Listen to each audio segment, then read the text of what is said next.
Hello, everybody. Welcome today. I'm joined by Trey Thompson, president of Star Industries, and on behalf of AED, I'm Steve Warrants, and we're happy to have a conversation now. We're going to talk tariffs, we're going to talk supply chain, and there are some dealers who are thriving even in these chaotic times. I want to share some of those stories with you today, and let Trey introduce himself. Good to see you, Steve. Yep. You too. So let's jump into it, right? So let's talk about how often do you see dealers lose deals, not because of the machine, but because they couldn't deliver the right attachment? Can we talk a little bit about that? I would tell you my sales team would tell you that happens every day where they're getting a call in some dealer that we're working with has to put together a package, has to put together a deal, and it's availability of product that usually drives those conversations. But then they quickly tell us about a horror story they just went through because maybe it's associated with the OEM or a some supply chain challenge that they've had. They really just couldn't package the deal. They might have had the piece of equipment sitting on the ground, but then you're dealing with these other attachments or multiple attachments, and all of a sudden they lose out because they can't package it up correctly and they can't get the deal done because they don't have predictable suppliers and or the product's not available for whatever lead time issue usually is associated with it. It happens all the time. So when do you think attachments went from being a nice to have or an add-on to, well, it's deal critical? When dealers are missing out on deals because they couldn't put the right attachment on, that's frustration. And that machine that's sitting in their yard now, instead of making them money, costs them a bunch, right? So it's a double loss. Let's talk a little bit more about that. I think what we've started to hear more is it's a solution. So when you have an end user coming in, contractor or sort, they're looking for a complete solution. So the piece of equipment obviously is a necessity, but now it starts to talk about the specific application. And we come into those conversations, obviously. And it's a solution application where they really want to understand how they get the entire package because this is the job they're going to go do. And they're typically sizing that piece of equipment for a specific job. They have a job in mind that they're thinking about, and therefore they have the attachments also in mind. And it takes the combination of both that's changed. The attachment used to be an afterthought.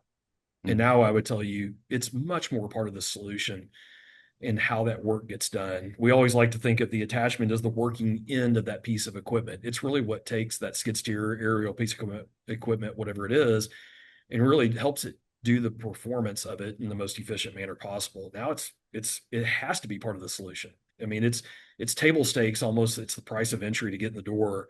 If you're going to look at a deal, you really want to sell the piece of equipment, you better have a predictable piece of the attachment solution as well. With supply chain, how much change have you seen in the last year, year and a half, as it comes to supply chain?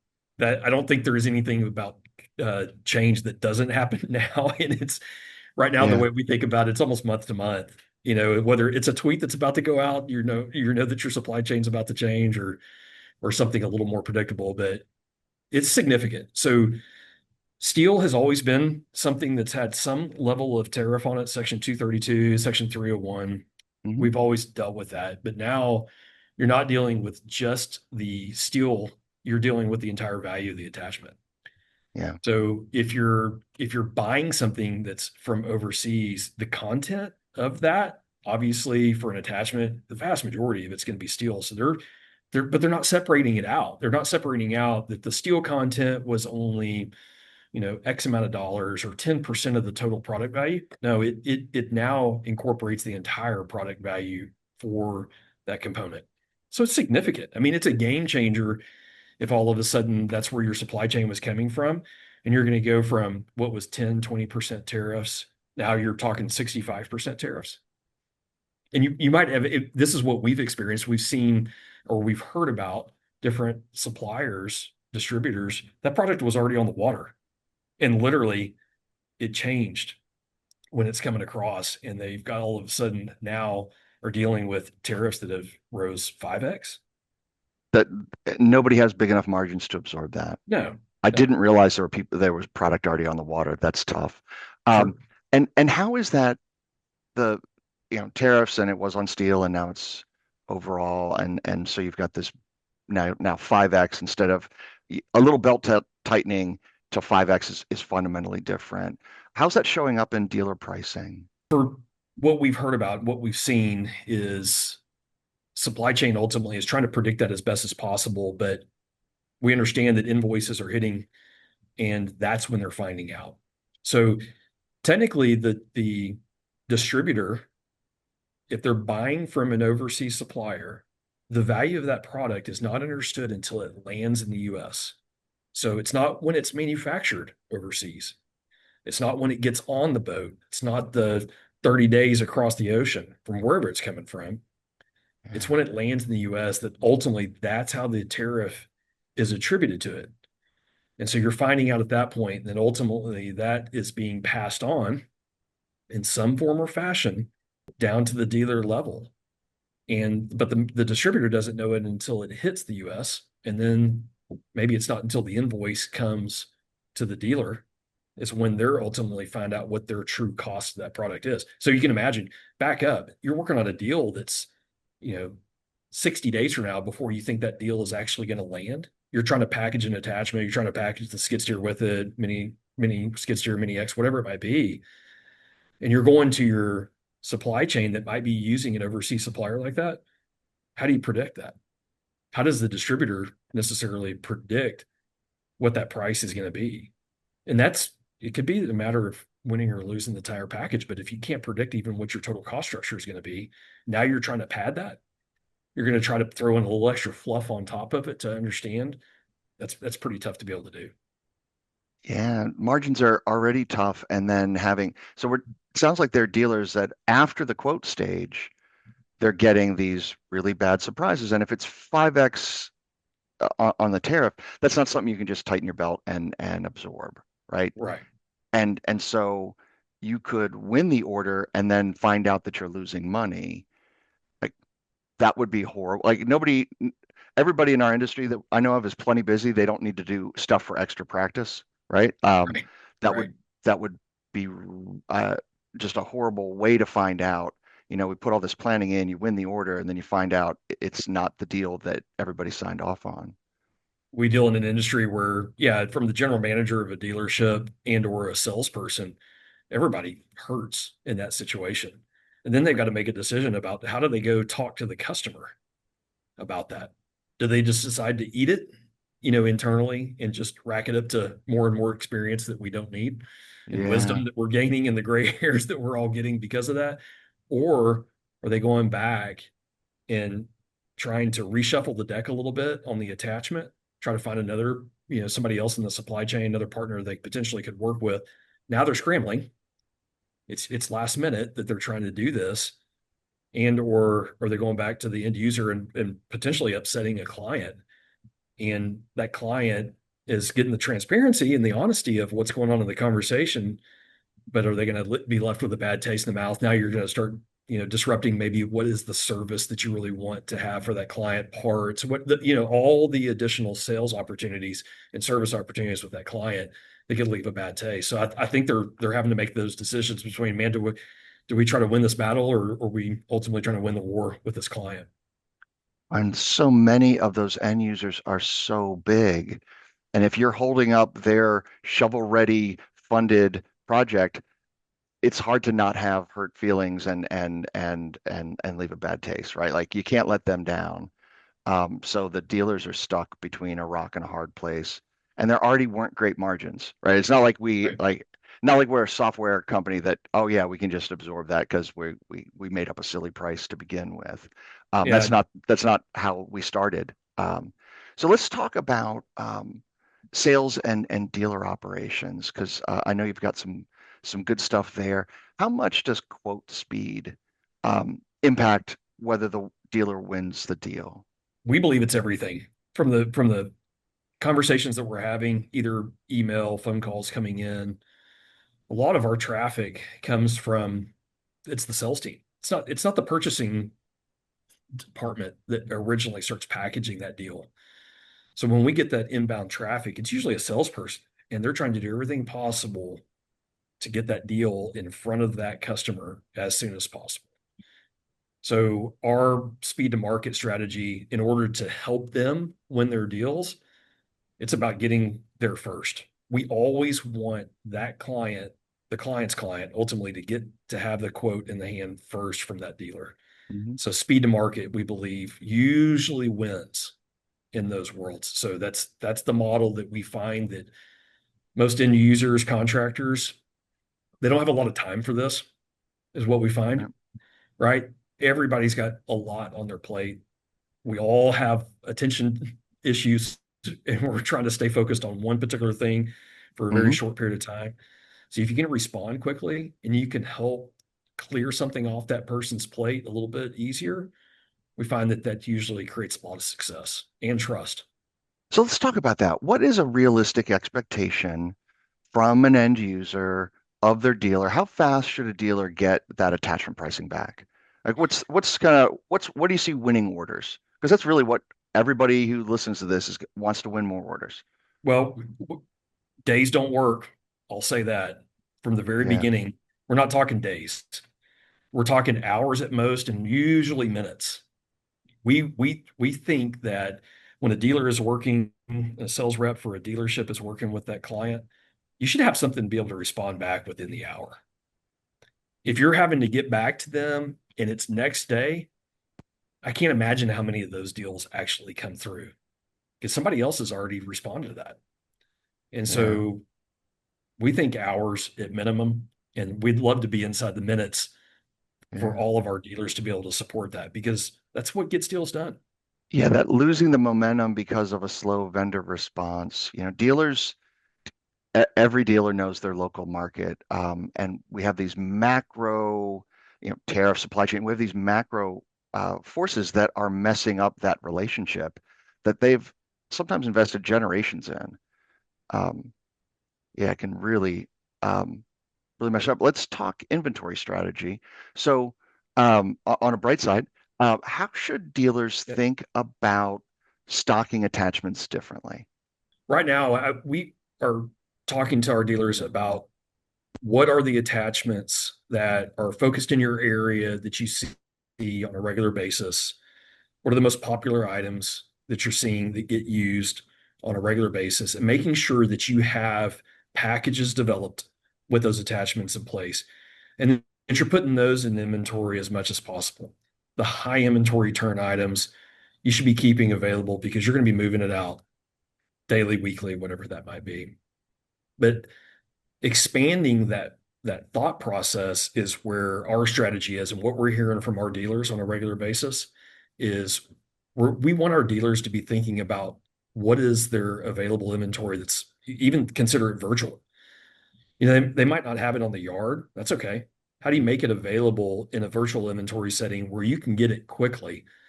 And usually, if you can get attachments within 2 or 3 days, you're going to get the deal.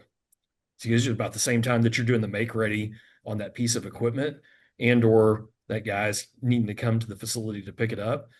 Think about expanding that inventory package and that inventory offering where it might be not something that's high velocity for you, but it's that next tier down. Maybe you don't want to tie up the cash. That's what we always talk to our guys about. Don't tie up the cash in it, but consider your inventory to be a little more virtual than what's sitting there physically in your yard and make it available to them. You got to know what that is. You got to be able to partner with somebody that's going to do that for you and that's going to have a regional opportunity to be able to expand your inventory. So hey, I might not have it in my physical yard, but within a day's drive in my region, southeastern United States, northeastern, whatever you might be, they've got available to me. I can get it in transit quickly.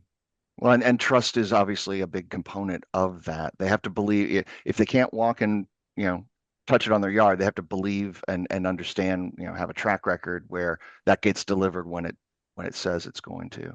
So, do you have We any think about feet? that, Steve. Sorry, No, I you didn't go ahead. interrupt you. We think about that also too, Steve. I don't, my brain goes to Amazon. We all think about Amazon now because, it's how many times a week do I go to my doorstep at home and there's not a box from Amazon sitting there, right? Right. So there's usually something already from Amazon. So when we go and order something from Amazon, first of all, if it said it wasn't in inventory or wasn't available, that would be just completely abnormal. And then Hmm. we're all Amazon Prime members too. We're all buying off Amazon Prime. And so we expect it to ship same day, right? Next day at the latest. But the other thing Right. that they do absolutely brilliantly is they say only 8 left in stock, order Hmm. soon. But the fact that they've got it, right, in their network somewhere, I think that's the habit that we're creating. And it doesn't necessarily just apply to, the toothpaste we're buying on Amazon or the supplements we're buying on Amazon. It actually applies to all of our world. I think the expectation for a dealer and for his supply chain network, his partners that he's working with on equipment, attachments, whatever it might be, he's kind of getting that same mindset about it too. And so that's the way we talk about it. We want to be the Amazon of attachments. We want to be able to supply in that similar fashion because it's habit forming. And we have that kind of understanding of what our expectations should be. That is, we have all been trained by Amazon Yeah. that having exactly what I want at a good price whenever I want is like that's the new norm. And that's really hard to do. And by the way, they have many tens of billions of dollars that support that network, right? Um, it's really hard to replicate. But that is the end user expectation is anything I want now. Yeah. Like, and that's how it is. Are there any, you were talking about regional kind of configurations. What are the must-have attachments that you see that are helping close deals? Because that's fundamentally what dealers need to do is they need to win orders.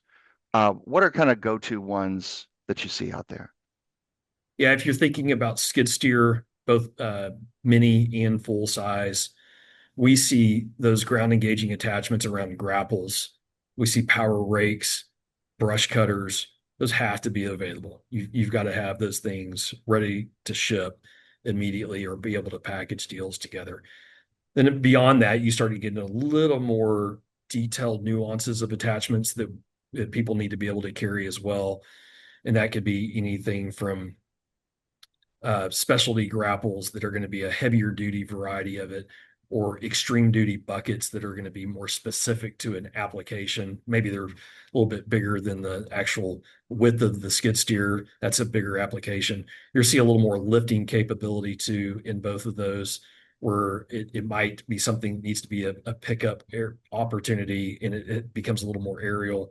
We see those a little more specialty as well. Grapples, buckets, augers would be another thing. Those are all practical products that are gonna win or lose deals without it if it's not available immediately. Okay. So for inventory strategy, is it better to go to stock wide or to go very deep with those high velocity SKUs? What do you see people doing? We see people putting depth there. And depth might be only, it depends on your area. It might be only two or three or four of those attachments each. Brush cutter, two or three of those might be enough for the velocity of the turns. And what we like to think for our clients is what's going to happen over the next 2 weeks? What do you Mhm. think is going to happen over the next 2 weeks? So you want to make sure somebody walks up, they see the product, you've got it available, but now it's the replenishment cycle once they take that product off the lot, right? How quick can you replenish it? You got to be able to depend on somebody to be able to replenish it quickly. But those are the measurements that you think about. And so if your supply chain partner is 90 days out because they're overseas, then that's what you need to stock. So if you're moving one brush cutter a week or two brush cutters a week, but now you need to be thinking about, well, if my supply chain partner's 60 days out, 90 days out on that product, well, then you better multiply that out. And that's how many brush cutters you should be keeping. Or the opposite's true too. If you can work with a supplier that's going to have something more readily available in their inventory, so you can expand your inventory virtually, then your replenishment cycle is a lot quicker. And so it allows for you to, quote unquote, minimize the amount of inventory you got to keep because you got a predictable supply chain behind you. And you're not chewing up capital, stocking things that, 90 days out is an eternity. The cash Um, cycle is very different between those two yeah. supply chain opportunities, right? And so, what are you doing with that cash? What could you be better doing with that cash, making it more available for other products? And so, turns is a really big deal that we all consider and we talk about. Yeah, usually one more turn on something in a year in a quarter, most of that falls to the bottom line. It's like getting another turn out of it is a really great area of focus that almost always yields great cash news. Let's talk about vendor strategy a little bit. So, what would you say separates a good attachment vendor from a great one in today's environment? By far the biggest thing is, and this is the foundation of everything, is trust. I think you mentioned that Yeah. earlier, Steve, in one of your comments. You've got to be able to trust your partner. And when you first get a quote, you start to dance with this, whoever this new vendor is, right? This new supply partner. Then you get an order, then you get the product, and then eventually you get into some type of issue with that product, whether it's a warranty claim or you got to be able to better understand the product. That's when you start understanding the relationship. Is my vendor just making the transaction, or are they really trying to partner with me for a much deeper relationship so they're there for the long term? But that all is built around trust. And so we really try to win that over from the very beginning. We want our dealers to see their supply partners and understand every nuance in that relationship, every touch point, whether it's the product showing up or it's the way that customer service handles that, or it's the field reps, right? Are the field reps in there understanding my business? Are they partnering with me in the business to help me better my business by making sure I have the right product at the right time? That all establishes trust, and it's got to be consistent. And I think that's the big thing to understand. Those touch points really is what establishes trust, but it's got to be consistent across every one of those touch points. It can't be that, Fred, man, he's a great sales rep guy. He's always here, but the factory doesn't back him up. And Fred's always in here and he's trying to give me the right information, but old Fred can't do anything better because the factory can't support what Fred says needs to be done. Well, that didn't work. That's not trust. It's got to be all those touch points that work together to establish that. That you just teed up my next question perfectly, which is how important for dealers is it to to work with vendors who control their manufacturing? Because having that great, Fred, that great guy who knows the market and he knows the dealer and he's responsive with the quotes. Well, if he lets them down, well, if manufacturing lets them down, there's only so many of those I'm sorry's that you get, right? Like no matter how great your relationship is. Yeah, Fred Um, might be a great guy, right? But if he's not backed up by what he's doing with the manufacturing. So, we've developed this a regional sales rep team over the last year. And it's interesting. I get to interview a lot of these people. mhm. And we've met some really incredible people and learned a lot about the industry as we've placed different people. It's amazing how many of them are coming to us from foreign manufacturers, right? And the challenge they faced, it goes back to obviously COVID, but the supply chain is completely different now. It's continued to get more challenging. But it's amazing how many of them have had that challenge. And they might have a great reputation, a great name in the marketplace. But if they can't get manufacturing to support them because it's unpredictable, it's not only unpredictable that the factory might make it, whether it's in Europe, China, whatever it might be, they might make it. But then there's this huge component of the logistics to get that product overseas. And it's very unpredictable. So we've noticed that. And that's been a huge challenge for our industry between the evolution of what's happening overseas versus who owns their manufacturing capacity in the US. And it's a lot more predictable. You can depend on the supply chain here, even though they might have components associated that's coming from overseas. If the manufacturing is done here, you can go in and you can commit to something that is going to be similar to the velocity they expect, and it really helps them close more deals. That creates trust too. Yeah, yeah. Well, you help a dealer close more deals, they will eventually like you. Yeah. Like it's not, Right. you just have to do what you say you're going to do. And with long supply chains, we've all experienced breakdowns, and there's a new way of messing that up. Seems like every year or 6 months.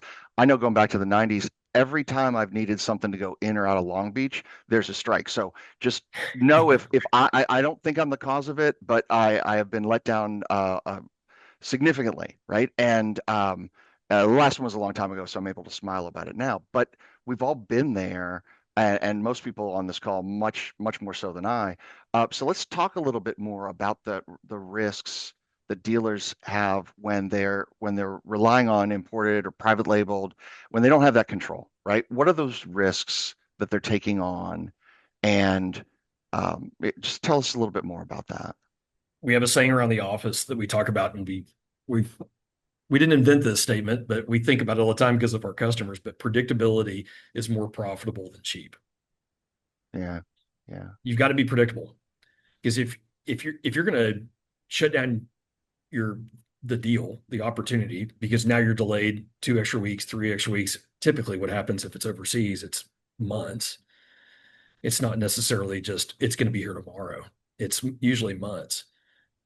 It loses deals, and so the predictability, the assurance of understanding that I'm just driving this thing a couple of states away. I'm not having to go across an ocean. Hmm. And oh, by the way, there's a lot less ocean vessels out there now. And so the predictability of the 30 days to getting something over the water has completely changed. You don't even know when your item's getting picked up now. It's really different. And so people have looked at cost thinking that's the only thing that hits their P, right? Whatever I purchase that attachment for, or whatever item it might be, that's the only thing that hits the P&L. It's not true. It's the amount of other tangible, intangible things that causes your organization the extra time and the effort, anxiety, back to your days, not understanding, you know, if my product is even going to be worked on because there's a strike going on. That's a lot of anxiety too. It causes your organization. It's those other intangible things that people spend a lot of time and effort working on that stuff. And if they're working on that thing or those things, they're not closing deals. Right, they're right. It's so disruptive that everything else comes to a stop. Um, so let's talk about input. So what should dealers, how do they protect their margins? You know, tariffs aren't going away. Hopefully, we don't have a tariff of the week club, right? So hopefully, we can have more predictability, but they're not going away. So how do dealers manage those rising input costs? Do you have any success stories around that? The dealers that we talk to that have looked at supply chain both overseas and US based, what they typically find is that their original input cost is going to be, it might be a little bit cheaper. Typically, the steel content of a product is going to start off a little bit cheaper. But the real question needs to be, and this is where it gets very challenging for anybody, especially if you're not doing this on a regular basis. I mean, if you're not a freight broker today, doing ocean-based freight brokerage, if you're not doing that, it's almost impossible to get behind the math to understand exactly what your HTS code is and understand what the specific tariff is associated with that. And then, oh, by the way, how are you going to stay on top of when it does change? Who's going to notify you? And so we see that even the professionals, even the freight brokerage people that we know, have a real hard time understanding what that looks like and how you create ultimately the economics for it. And so that's one side of the equation. And then ultimately we see what the domestic supply looks like. And we might deal with rising costs. I mean, it's not fair to say that the US manufacturing base hasn't dealt with rising costs, whether it might be just inflation related items. Sometimes our steel goes up and down inside of our market as well, but it's a lot more predictable.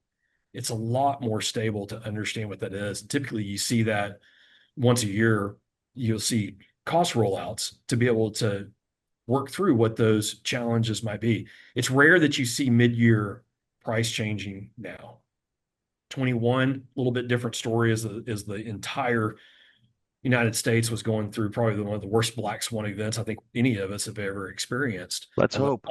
yeah, on the backside of COVID. Yeah. But then after that, things stabilized a little bit for our domestic market.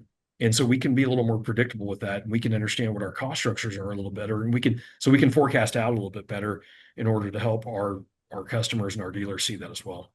So are you seeing more successful dealers shift to a domestic strategy with their parts? Without a doubt. Yeah. And I think it goes back to that. What we hear over and over again, predictability beats Profitability beats cheap all the time. I mean, being able to be predictable ultimately translates to the bottom line. And so saving what they think is a dollar here or there in order to have the cheapest item, it usually turns up to be a real challenge. It usually ends up to cost them a lot more. And so I would tell you, U.S. manufacturing, what it allows, or domestic manufacturing, what it allows for are two things. It allows for predictability about cost structure. It allows for predictability with regards to the quality of the product and controlling that manufacturing process. But then additionally, it's availability. How available is that product going to be to me? And then if I have to replenish that product, how quickly can I get that product replenished? Or am I really taking into consideration that cost, that interest carry cost associated with having to buffer the unpredictable side of a foreign supply chain?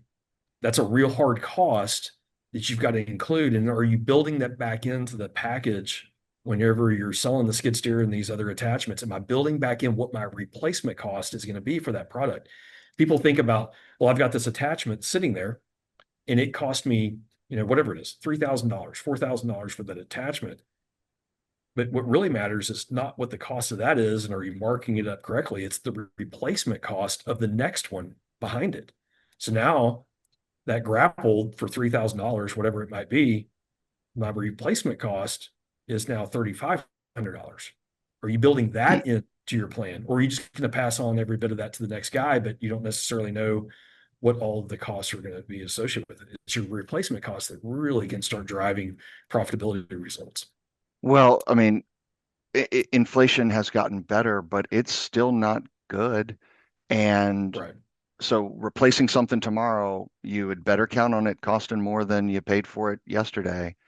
Um, it makes it tough. And again, more variables that nobody's really set up to deal with. Even the folks who have, trained economists on, even the big folks get it wrong. They're everybody's struggling with this.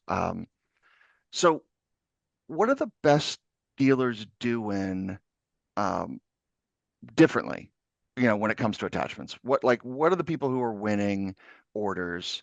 How are they approaching this in the marketplace, to win? We see probably the best dealers and their sales teams thinking about solutions.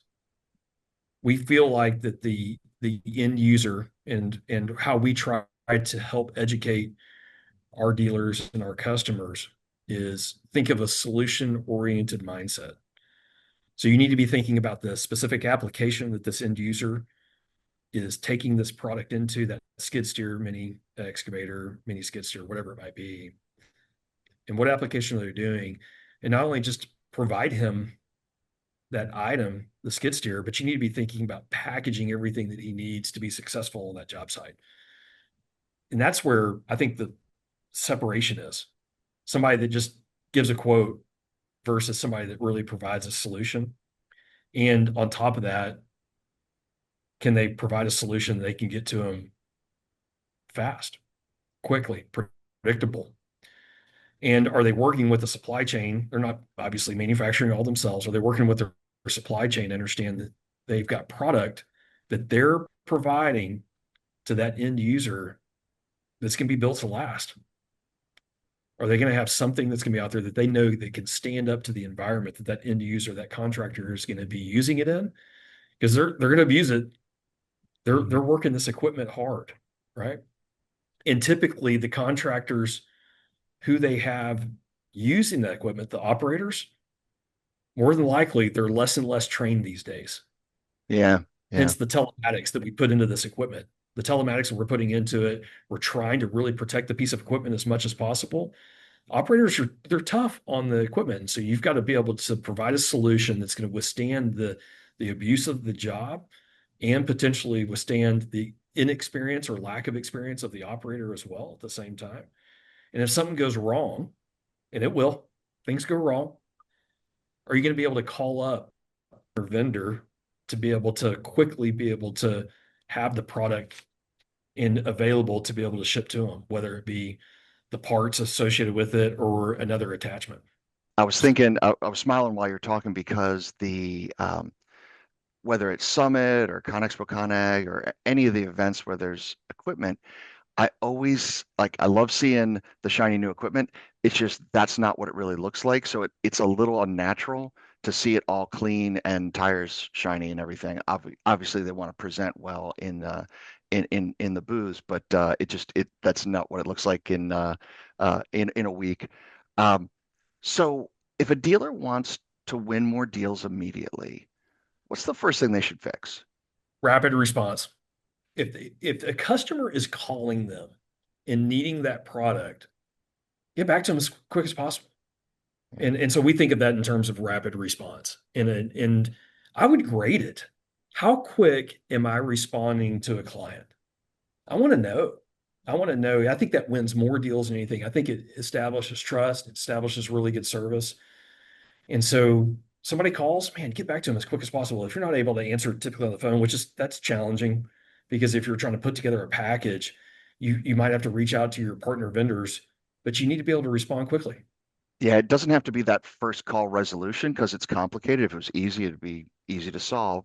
You do have to reach out to your partners, but it needs to be fast. And that kind of came out our industry, the sales cycle for sales could have been longer, and it was back in the day. And then rental is a very different animal, and you need the quick response. And it seems like that quick response expectation has gotten into attachment sales, and it just keeps raising the standard for responsiveness and getting an accurate answer with a timeline just right away. Couple Steve, more, some of the other things I think yeah, about real quick, I was going to add to that as well. please. We talked to our dealers about trying to bundle smarter, right? And Mm-hmm. so when we're thinking about not only the main piece of equipment, but what are the additional attachments that can help them make that deal happen? Mm-hmm. And again, that's a solution oriented mindset. So you've got to understand, you got to know enough about that client and what they're doing, but it'll help. Attachments can help protect that margin for the total deal. It's just not a line item. It's just not a pass through. It'll help protect the margin and create that entire package. So we talk to our clients about that to make sure that they're providing that solution. And then the other thing is sell the availability is a significant value. Speed should justify that premium. Mm-hmm. If you're able to package that together and get it to them quickly, if I'm now able to get that attachment to them, the piece of equipment to them, and we're talking about days instead of weeks and or months, well, that means that piece of equipment's going to go to work for them that much quicker. If the piece of equipment is going, that means they're billing, right? That means Right. that job is going. They're able to get to that job. They're able to start that next job instead of waiting for one piece of equipment to come off of one job and then you're waiting. They're able to start the job quicker. So that's time is money. There's no doubt about it. And so speed, sell that. That's a value. You should be able to have that as a premium. And then the other thing is reputation. Protect your reputation. We see that one of the most successful dealers out there to do that is you're building trust, you're protecting your reputation, you're letting your yes be yes, letting your no be no, meaning Mm-hmm. that whatever you say is going to happen, you know that through your entire supply chain partnership is going to be gospel. It's going to happen. And the only way you do that is to partner with the right people in order to make that happen as well. It Yeah. is a relationship. You only get so many opportunities. I think about that with our spouses, right? We want to continue to add to our bank account of being able to be good advocates for our spouses and be able to build up those positive attributes. But occasionally you're going to have some little negative piece of it, but it's the relationship that matters. And they need to know that you're advocating on their behalf and that Mm-hmm. you're out there building that speed for them in trust and you're predictable. Yeah, we have adult kids, and I've told them, like, you've seen mom and me bicker all the time. We've never disagreed about something important. Like, we always are aligned on big stuff. We got different styles, and we both love our own ideas. But when you have a real relationship and you have trust, then like you can have differences of opinion that don't mess up the overall, value of that relationship. So what's the one mistake you see dealers make over and over again with attachments, right? We're trying to help them win more orders. What is getting in the way of that? One thing we see is product knowledge. There's so many attachments out there today. Yeah. You know, it's great, right? We love it. We love seeing the nuances of the industry and the application. And part of that's better efficiency because you've got the right product. You're not just Hmm. trying to make do. And then the second thing is safety. You want to see all these different attachments because that means that the application, you're probably creating a much safer environment because you're becoming much more specific on what the use is for that attachment. With that, though, comes a massive challenge of having really good product knowledge. And so, how do you provide the tools and the equipment, the knowledge base to your teams to be able to quickly be able to reference and or have a partner that they can quickly call, pick up what I call Hmm. picking up the bat phone and be able to Yeah. get somebody on the phone really quick and say, okay, I've got this attachment. I need to understand really what the application is, or I've got this end user and here's what they're doing. Do you have anything that fits that? That Yeah. happens all the time. So specific in our world, we want to be that call, right? Even if we don't have that product, we want to be the call that that salesperson and or general manager, whatever it might be, they say, man, start, they might have that. And so they call us and we'll hopefully be able to help serve them with regards to some of our own inventory. But if we don't, that's okay. We'd rather still see them to be successful. And if we can point them in direction of a product that we are aware of, that can help satisfy what they need, that really does have more fit for purpose for what they're trying to do, we're going to do that because we care about is that they're successful with their client. That's what brings it back. But we want to be that call. And that's what we have people doing all the time now is calling us to say, hey, do you have something that does this? I've never heard of this.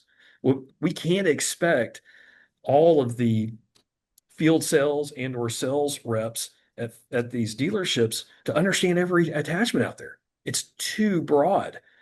So they have to really partner and understand, and we've become that for a lot of these guys, where people will call us the attachment pros because usually we've got it, but then secondly, if we don't, we're going to steer them in the right direction.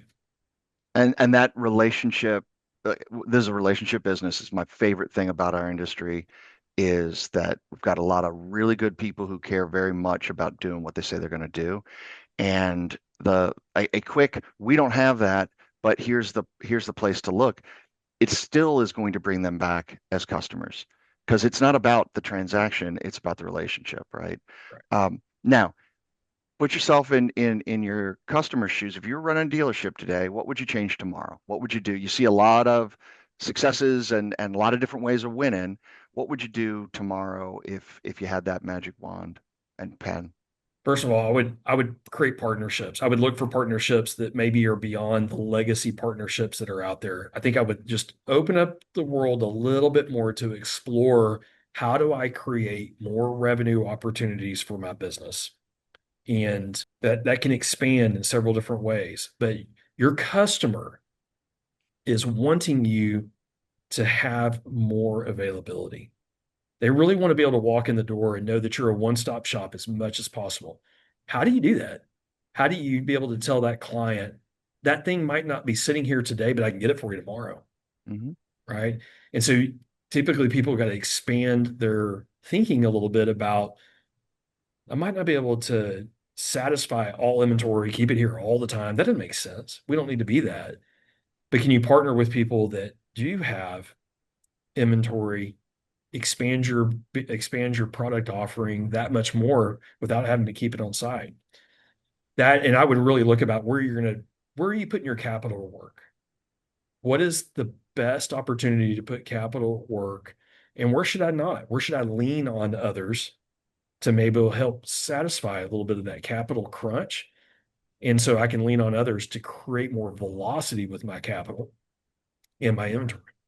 And the other thing I would do, I think is just paramount. We touched on this a minute ago. It's training. I think the smartest dealers, the most successful dealers we've seen out there is their salespeople are advocates and know the depth of the product. They know they can be able to talk about the product. But if they can't, there's going to be opportunities. Always be honest.